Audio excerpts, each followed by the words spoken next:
Assalamualaikum warahmatullahi wabarakatuh. Waalaikumsalam warahmatullahi wabarakatuh. Demen kita, Tar. Iya. Anak muda belajar tarikh ya. Iya, belajar sejarah, seger nih kelihatannya nih ya. Ini apa namanya? Seger-seger gini baru ini makan pagi-pagi tadi. Enggak dong, puasa dong. Sahur ya, sangkain mah sarapan pagi. Kelihatan Ustadz seger. mancing-mancing aja. Oke, saya mengundang Ustadz Erik Yusuf ya untuk cerita nih. Banyak banget sebenarnya cerita tarikh gitu ya. Betul. Tokoh-tokoh Islam, peristiwa-peristiwa di masa lalu gitu yang menyangkut kebesaran Islam dan berbagai fenomenanya gitu. Dan hari ini Tat punya cerita apa, Tat? Ini anak-anak pengen tahu nih. Saya punya cerita tentang Abu Hurairah. Tahu nggak Abu Hurairah? Gue tahu nih, bapak kucing ya. Wah, Bapak kucing ini dia. pasti penyenang kucing nih mas. Dia pencinta kucing tuh. Iya. Pencinta kucing. Tat, ceritain, Tat. Baik, bismillah, salatu wassalamu ala rasulillah wa ala alihi wa wala wa ba'du. Begini, Abu Hurairah itu kenapa namanya Abu Hurairah? Karena Abu Hurairah itu artinya bapaknya Hurairah. Apa itu Hurairah? Hurairah itu anak kucing. Jadi disebut kunyah. Kunyah itu julukan.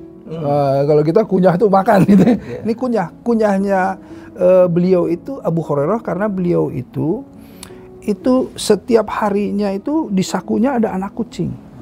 Jadi beliau itu beliau ini dari Yaman, Mas Helmi. Beliau ini orang Yaman yang sangat kalau kita bilang bukan lagi sederhana tetapi miskin lah gitu. Nah, beliau ini bekerja menjadi penggembala domba. Nah, ketika beliau menggembala domba itu, beliau itu di sakunya itu ada anak kucing. Jadi kalau siang-siang beliau itu selalu bermain dengan kucingnya sambil nunggu domba-dombanya. Nah, karena itulah beliau itu disebut dengan Abu Hanifah. Abu Hurairah. Abu Hurairah. Jadi Abu Hanifah ya. Abu Hurairah. Nah, Rasulullah SAW juga menyukai kucing. Tahu nggak nama kucingnya Rasul siapa? Tahu? Mueza namanya. Mueza? Iya, Mueza namanya ya. Milenial kan namanya? Iya, milenial. Betul. Saya juga waktu itu, ini cocok nih Abu Hurairah dengan Rasul cocok. Karena ada chemistry kucingnya juga kayaknya. Hewan yang paling dicintai oleh Rasul itu adalah kucing ya? Kucing. Jadi sebetulnya kan Rasul itu penyayang binatang. Semua binatang Rasul sayang. Tetapi Rasulullah itu di rumah beliau itu yang ada itu kucing gitu ya, yang dirawat oleh beliau gitu. Nah, kembali ke Abu Hurairah. Abu Hurairah ini tadinya beliau itu namanya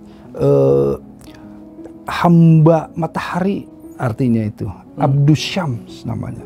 Nah, jadi hamba ya, kalau Abdus Syams itu hamba matahari. Nah, karenanya ketika bertemu dengan Rasulullah diganti oleh Rasulullah. Masuk ke dalam keislaman, kamu jangan Abdus Syams, karena Abdus Syams itu penyembah matahari kan gitu ya, hambanya matahari.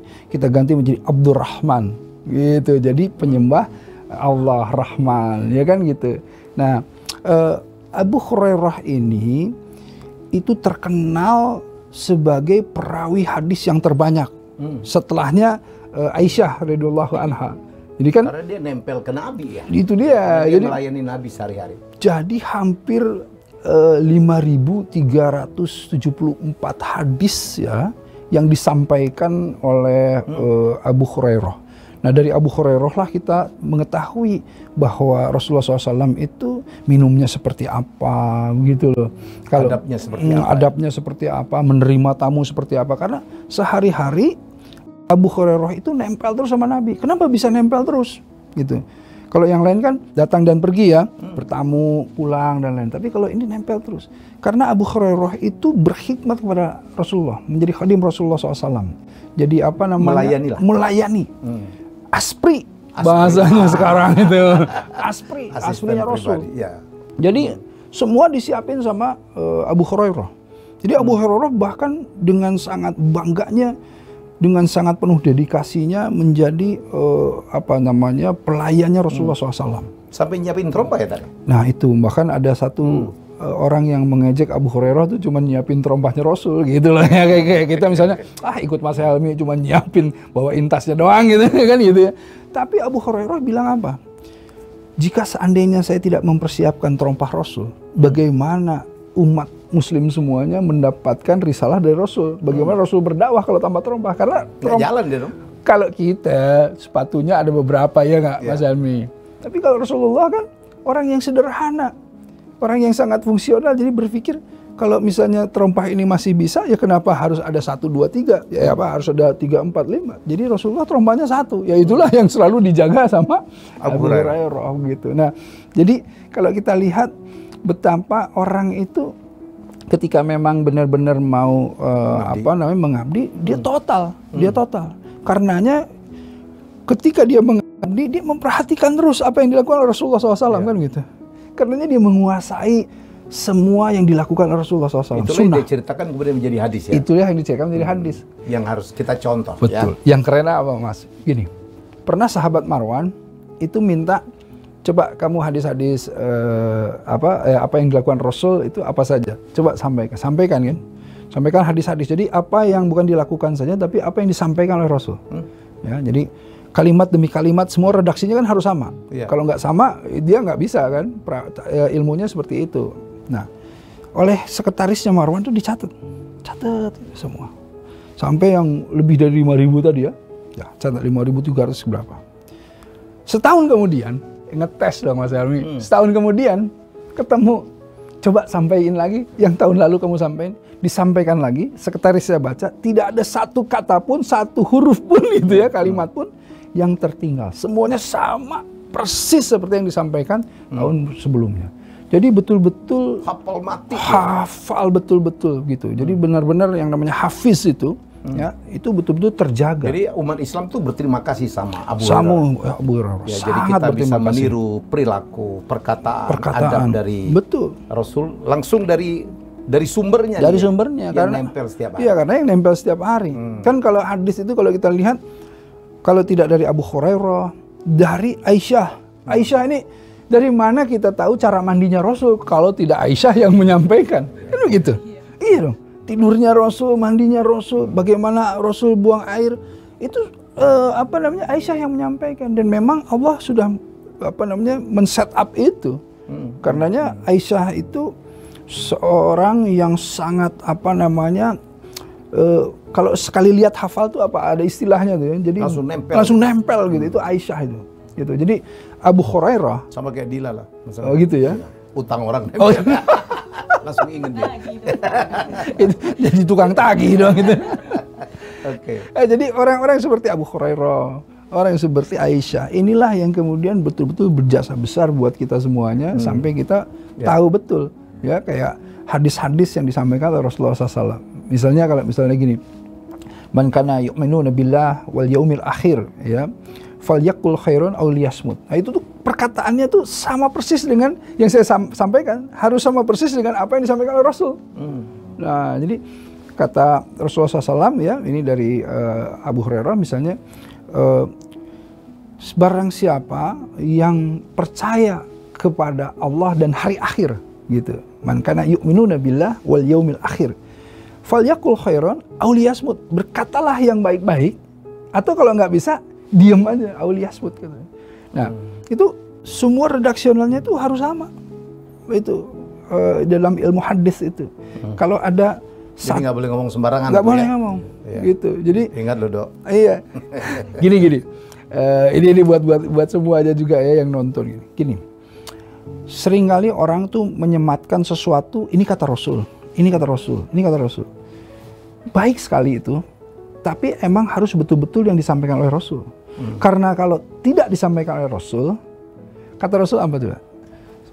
Seseorang yang mengatakan sesuatu dan menyematkan kepadaku, padahal aku tidak membicarakan tentang itu, dia tinggal memilih tempatnya di sebelah mana di neraka katanya. Oh, ngeri banget gitu. Celaka. Balik ke Abu Hurairah setelah Rasul wafat itu, nasibnya gimana ya? Dia kan ngintil lagi. Ini menarik ya Mas Helmi. Seringkali kita kalau ngelihat aspri atau asisten, sudahlah, kelasnya kan kelas aspri lah gitu. Apalagi Abu Hurairah, orang yang miskin ya, yang kemudian dia tuh dulu miskin banget ya. Miskin banget. Yang ceritanya yang kelaparan nempelin batu di perut tuh dia tadi. Betul. Jadi begini, kalau kebiasaan di Timur Tengah, di Arab ya, di Afrika gitu, memang kalau udah sakit perut tuh menahan lapar itu, bahkan Rasulullah SAW pernah ya, itu pakai kain dimasukkan batu-batu kecil kayak kerikil gitu, batu-batu kecil, kemudian diikat, ditempelin ke perut, tempel perut, diikat agar supaya apa, si perut ini kan jadi menahan, ketahan gitu, jadi nggak lapar gitu. Nah, tapi Abu Hurairah bukan hanya itu. Abu Hurairah bahkan beliau itu menghisap-hisap batu gitu loh. Aduh ya Allah ya Rabb, saking nggak ada yang dimakan, jadi batu ini dihisap-hisap gitu. Hisap-hisap, saking nggak ada yang dimakan gitu. Nah itu kita bisa bayangkan lah tingkat kemiskinannya seperti apa gitu ya. Nah, orang sering merendahkan itu. Mas Helmi, ya pastilah, coba wajar kan orang, wah ini hanya begini dan lain-lain. Tetapi ketika wafat Rasulullah SAW, bahkan Umar bin Khattab mengangkat beliau menjadi gubernur di Bahrain. Coba bayangin. Dimuliakan. Kenapa bisa diangkat gubernur? Kalau misalnya ini kan bukan masalah KKN. Ya, ini kan Umar bin Khattab yang benar-benar amanah. Beliau selalu melihat orang itu sesuai dengan kapasitasnya. Nggak sembarang asal udah kamu teman saya, kamu di sini, kamu aspri Rasul. Enggak. Tapi beliau itu memang punya satu kapasitas, kemampuan yang beliau itu menjadi gubernur. Bahkan ketika mau diangkat lagi, beliau menolak, udah saya cukup lah, saya sekarang mau ini apa namanya, beruzlah atau memisahkan dari kesibukan dunia. Kemudian Abu Hurairah menyendiri, aturnya kembali ya ke Yaman, dan Abu Hurairah ternyata beliau itu menjadi pengusaha yang sukses. menjadi karena apa? Karena ngelihat Rasul, semua yang dilakukan oleh Abu Hurairah itu kan langsung contoh. Iya, from the siapa, the masternya kan gitu, langsung gitu. Kayak Mas Helmi kan master class, makanya kalau kita di sini bisa jadi master juga gitu lah. Nah, langsung gurunya tuh siapa gitu. Nah, ketika langsung begitu Mas Helmi, jadi kemampuan Abu Hurairah itu sebetulnya, dan karena memang dasarnya memang cerdas, ya, setelah Rasul wafat sukses Abu Hurairah itu. Luar biasa. Iya, luar biasa. Nah, karenanya memang kita moral of the story-nya. Iya, moral of the story itu seringkali kita itu merendahkan orang hanya karena pilihannya.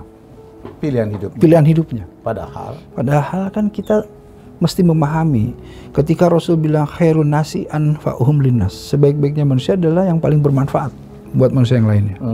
Ketika dia memilih cara hidup seperti itu, ya, kita itu melihat seakan-akan hanya tingkat kayak degree-nya gitu, lulusannya, jabatannya, kekayaannya. Kita tuh jarang ngelihat dia itu sebetulnya memberi manfaat apa, gitu. Manfaat apa kepada, apalagi coba yang dilakukan oleh Abu Hurairah dengan menghafal semua, melihat semua apa yang dilakukan oleh Rasul dan menyampaikannya. Ini menjadi pencerahan buat kita semuanya. Bahkan sahabat-sahabat Khulafaur Rasyidin ya, seperti Abu Bakar As-Siddiq, Umar bin Khattab, Utsman bin Affan, Ali bin Abu Thalib, itu juga seringkali bertanya kepada Abu Hurairah. Abu Hurairah, ya, apa benar Rasul itu bicara begini ini itu? Diklarifikasi gitu. Iya, luar biasa itu yang namanya Abu Hurairah itu, Mas Helmi. Cerita yang luar biasa. Terima kasih Ustadz. Ya, jadi apa ya, kalau saya bisa nyimpulin nih ya adik-adik. Pertama, betul kata Ustadz, kita jangan pernah ngerendahin orang. Ya, nomor 2, jangan pernah berhenti belajar. Saya melihat Abu Hurairah itu dia belajar, dan kalau mau belajar, belajar dari yang terbaik. Dan Masya Allah ya, si Abu Hurairah mendapatkan kesempatan belajar dari manusia paling mulia yang pernah lahir di dunia, itu Nabi Muhammad. Itulah ilmu belajar, itulah ya. Kalau sekarang kita, kondisi kita apa, mulai dari bekerja apa, barangkali itu adalah proses belajar. Ustadz Erik, saya juga dulu tidak seperti ini ya, dulu belajar disuruh-suruh orang juga. Tapi saya beruntung selalu belajar dari orang yang terbaik. Begitu Ustadz ya? Iya. Alhamdulillah. Jadi, 2 hal itu penting ya. Jadi terima kasih Ustadz Erik. Terima kasih untuk yang membuat acara ini berlangsung dengan baik ya, dari sponsor kami Redoxon. Jadi ayo jalani ya Ramadan utuh bersama Redoxon. suplemen yang mengandung vitamin C, D, dan zinc untuk membantu menjaga daya tahan kita selama berpuasa. Ya, jadi semoga kita kuat. Ya, jadi saya pun rutin minum Redoxon untuk menjaga stamina supaya kuat. Ustadz masih aman kan puasanya? Alhamdulillah, insya Allah. Terus Ustadz biar kuat. Kayaknya ide bagus nih. Nanti habis berbuka. Ya. Habis berbuka. Baik, itu dia Tarikpedia kita. Pada episode kali ini kita bicara tentang Abu Hurairah bersama Ustadz Erik Yusuf ya. Wassalamualaikum warahmatullahi wabarakatuh. Waalaikumsalam warahmatullahi wabarakatuh.